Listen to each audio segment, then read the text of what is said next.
Hello Chippets! I've been given the privilege to check out Between Two Cities from Stonemaier Games. Now if you've been watching my top 10 you'll know how much I love Stonemaier Games' viticulture because it's in the top 10 somewhere. Okay, this game is different. It's a game for 3 to 7 players. It comes with a solo variant and a 2-player variant. It plays from ages 8 and up, and it plays about 20 to 30 minutes. 7 players in a 30-minute game, and it's a drafting game, and it's about building a city. Is it any good? Here's a rough look at how the game plays, and then afterwards I'll tell you if Between Two Cities is better than sitting between 2 cups of tea. In the game, players are going to be building a city in a 4x4 grid like this. Now, not all of these tiles are single-faced tiles. Some of them are double tiles, like this one here. And as you can see, all the images have to be in the same orientation. At the end of the game, you will be scored for your village, like so. Shops are scored in the lines either horizontal or vertical, so in this case you have 4 shops, which would be a maximum of 16 points as indicated by the tile. If I had just 1 shop there and 3 shops there, I could score 2 ways. I could either score by the 2, which would give me 5 points, and this 2, which would give me 5 points, so that'd be 10 points. Or I could do a 3 and a 1, which would be 10 plus 2, which would be 12 points. Parks work in a similar way to shops. Placing them together, you'll get more points. So 1 on its own would be 2, 2 together is 8, but these can snake. So you can snake them through your village. That would be 12 points, and then from then on it's 1 point each. So that's 13, that'd be 14, that'd be 15, 16. Taverns are the red ones, and they come in sets of 4. They all do different things, like this one's a nightclub, this one's a bar, this one's a restaurant, and this one's a hotel for sleeping.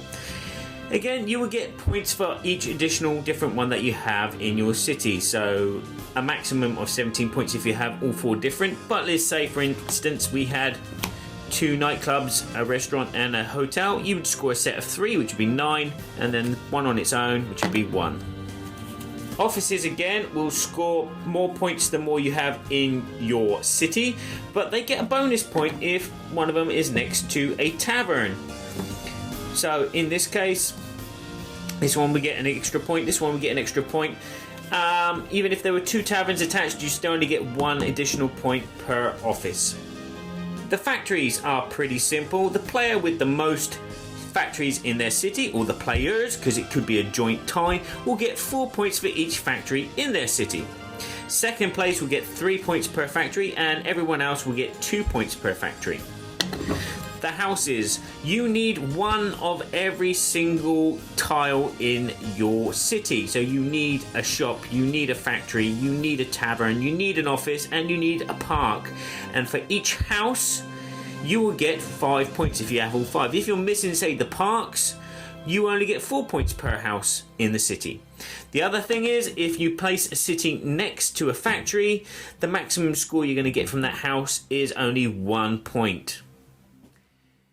So that's how you score. And that sounds pretty boring and mundane, yeah? Well, there's some great things about this game which take a twist. For number 1, you're not going to be just building 1 city, you're going to be building 2 cities. And you're going to build it 1 with the player on your left and 1 with the player on your right. At the beginning of the game, you can choose the order that you're going to sit in, either randomly or with this deck of cards, which has a number of suggestions. You could just deal them out and then sit in number order because they're numbered, or you could read what it says on there, like in alphabetical order, or you could all sit around the table in the number of items that you've items of clothing that you've got on, or in birthday order. There's lots of different suggestions here. Once you're sat at the table, you will choose some city tokens. Here are 2. One is used to mark your city, and one is used for the scoreboard at the end for your city. So I have this green bridge, and I have this black tower. So player on my left, player on my right. Now this is a drafting game which plays over 3 rounds. The first round, you'll be drafted 7 single tiles like this. And all you do, without speaking to either player, is you will choose 2 of these tiles. And you go, okay, that's for that city and that's for that city. And then you will pass these off to the player on your left. After everyone has chosen their 2 tiles, you reveal all simultaneously, and then you negotiate with your players what you're going to do. Okay, maybe you wanted this tile to go in this city, but maybe this tile will be more beneficial, so you negotiate and you decide what tiles you're going to put in. So your cities will each have 2 tiles in at the beginning.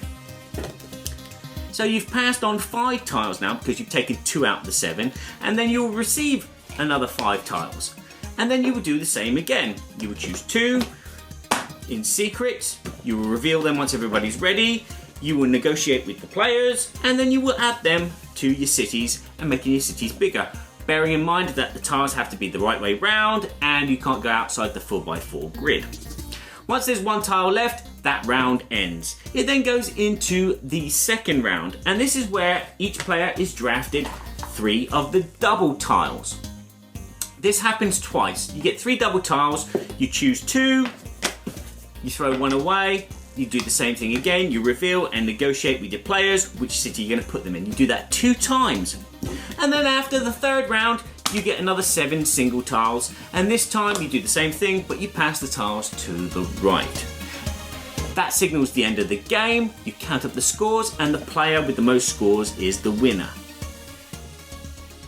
But actually no, it's not the player with the highest score that wins. You will have 2 different scores, one for the city on your left and one for the city on your right. Now, the city which scores the most is not going to count as your final score. The city which has scored the second most is going to be your final score. And then the player with the highest second most score, that player is considered the winner. So, between 2 cities, is it a board game that I would play, or is it a board game that I'd rather sit between 2 cups of tea? Well, the components are very, very good. The artwork is very subtle. The tile quality is excellent. The rules are written really well. There's a good 1-player version. If you're interested, I've actually done a solo playthrough on my channel. You can go check out how that plays out as a solo game.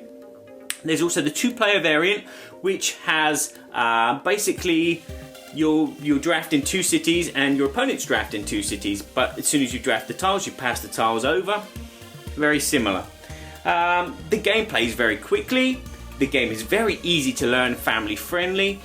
It has that unusual feeling that you're playing a cooperative game with just the players on your left, unlike something like 7 Wonders where you're just attacking or using the resources from the player on your left and your right.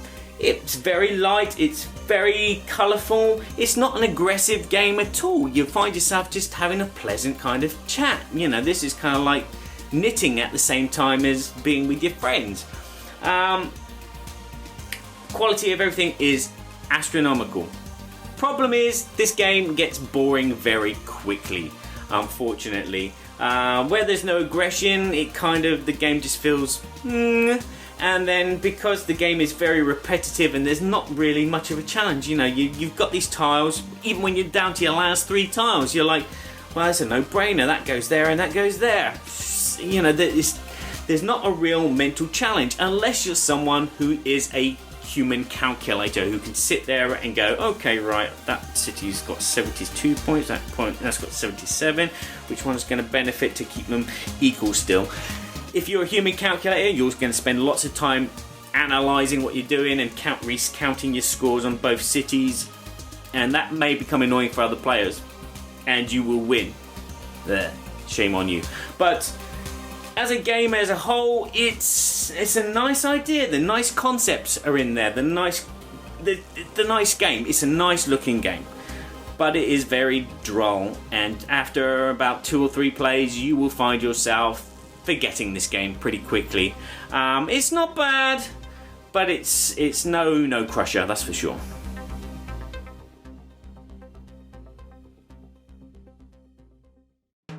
Thanks so much for watching the Dice Tower videos. Find more great videos and reviews as well as our top-rated audio podcast at Dicetower.com. You can also find other great shows at Dicetowernetwork.com. I'm Eric Summerer, and you've been watching The Dice Tower. The Dice Tower is sponsored by Cool Stuff Inc., where you can find great games for great prices. Cool stuff in stock. Check them out at CoolStuffInc.com.